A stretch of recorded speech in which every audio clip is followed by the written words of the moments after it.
Mesdames, Messieurs, bonsoir, bienvenue dans votre journal. À la une ce soir, une plaque mortuaire fracturée, d'autres jetées au sol. Indignation après les dégradations au carré musulman de Saint-Symphorien à Tours. Une plainte a été déposée. Comment lutter contre le gel? Question cruciale pour les viticulteurs de la région, surtout depuis avril dernier. Plus d'un tiers de leur récolte avait été anéantie. Les solutions existent, exemple à Saint-Nicolas de Bourgueil. Et puis nous nous intéresserons au design industriel, façon originale d'aménager, de décorer sa maison. Un secteur à fort potentiel qui intéresse les entreprises et pas seulement d'ameublement, vous le verrez. Que s'est-il passé au cimetière de Saint-Symphorien à Tours? Son carré musulman a été visé par des actes de vandalisme, une plaque mortuaire cassée et d'autres appartenant à des bébés jetés au sol. Émotion et interrogation des familles.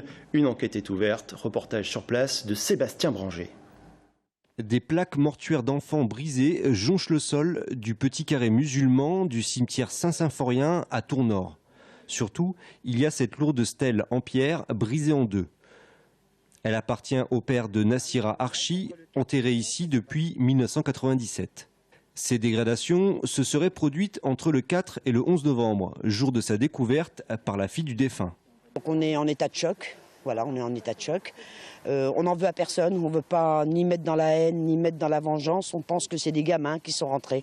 Ça ne paraît pas être quelque chose de fanatique, ni de raciste pur et dur, mais... ce qui nous choque, c'est que ce cimetière n'est pas surveillé, enfin ce carré n'est pas surveillé au même titre que les autres, puisque s'il avait été surveillé, on se serait rendu compte bien avant, dans la semaine, que les dégradations avaient été faites. Les services de la mairie n'ont pas souhaité s'exprimer sur ces dégradations, arguant qu'une enquête est en cours suite à une plainte déposée ce dimanche au commissariat de Tours. En revanche, une délégation de la communauté chrétienne est venue soutenir la famille et marquer sa solidarité. Nous sommes tristes. C'est vrai que, comme disait cette personne, on ne peut pas savoir qui a fait ça. Bon, visiblement, il y a des actes volontaires qui ont été commis. Par qui, on ne sait pas. Peut-être par raciste, effectivement. Il faut pas dramatiser. Mais c'est important que les sépultures soient respectées. Et c'est important que chacun, nous aidions pour ce respect des sépultures, qu'elles soient chrétiennes, juives ou musulmanes. C'est essentiel. Pour ce type de vandalisme, le code pénal prévoit 1 an d'emprisonnement et 15 000 € d'amende. En bref, la grogne des agents des finances publiques d'Indre-et-Loire et du Loir-et-Cher. Ils étaient en grève aujourd'hui, comme ici à Tours. Les agents répondaient à un appel national des syndicats. En cause, la réduction des effectifs ou encore la fermeture des services. Les précisions de Thierry Durin, délégué syndical CGT, au micro d'Amanda Bruer-Rivera.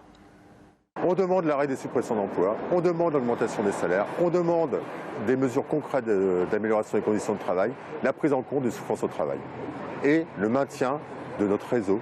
Il y a encore des trésoreries qui ont fermé au 1er janvier 2017, et alors qu'il y en a déjà pas manqué. Il y a une quinzaine d'années, il y avait une quarantaine de trésoreries sur tout le département. Là, on va arriver en dessous de 20 et ça va continuer. Et puis, autre rassemblement, cette fois devant le palais de justice de Tours en début d'après-midi. Rassemblement en soutien à un étudiant convoqué pour avoir entravé la circulation du tramway. Les faits se sont déroulés en mai à Tours au cours des manifestations contre la loi travail. Il est reproché à cet étudiant d'avoir volontairement stationné son camion sono sur les rails de la place Anatole France. Keolis, qui gère les transports dans l'agglomération, avait porté plainte. Le jeune homme de 27 ans sera finalement jugé le 27 avril prochain.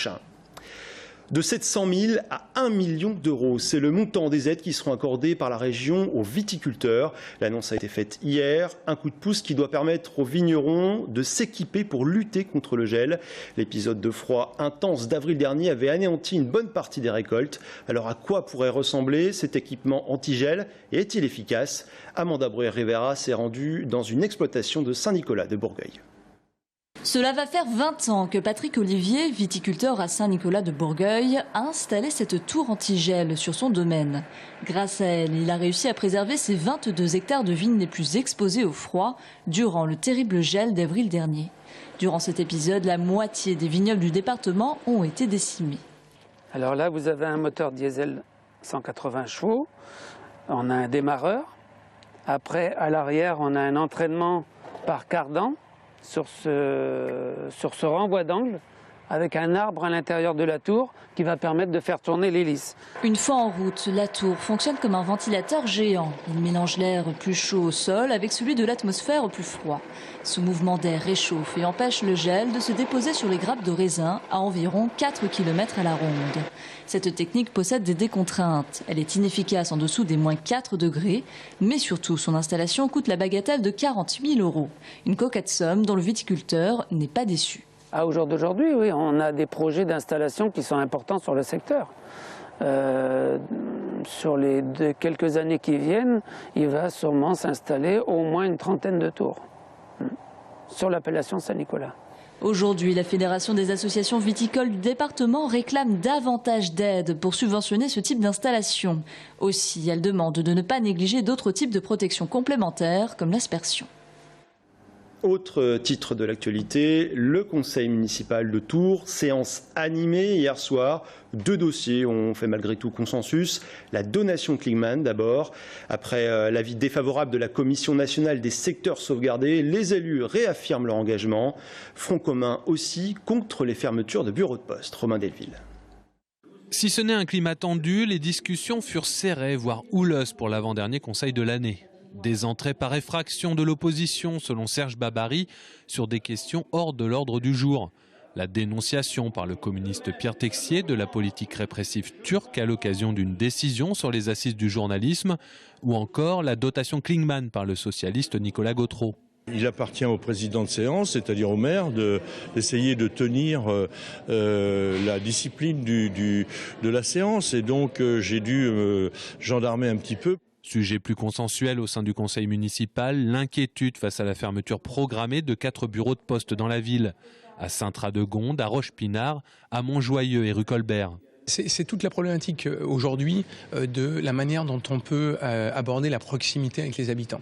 Donc c'est un service public, la Poste, et effectivement il y a beaucoup de personnes qui l'utilisent régulièrement dans les quartiers, et je pense que, alors d'abord ils ont manqué de concertation, ils ont été vraiment au forceps, ils ont voulu passer en force sur cette affaire-là, et puis deuxièmement je pense qu'il faut quand même que les élus connaissent quand même bien leur territoire, qu'on en discute entre nous.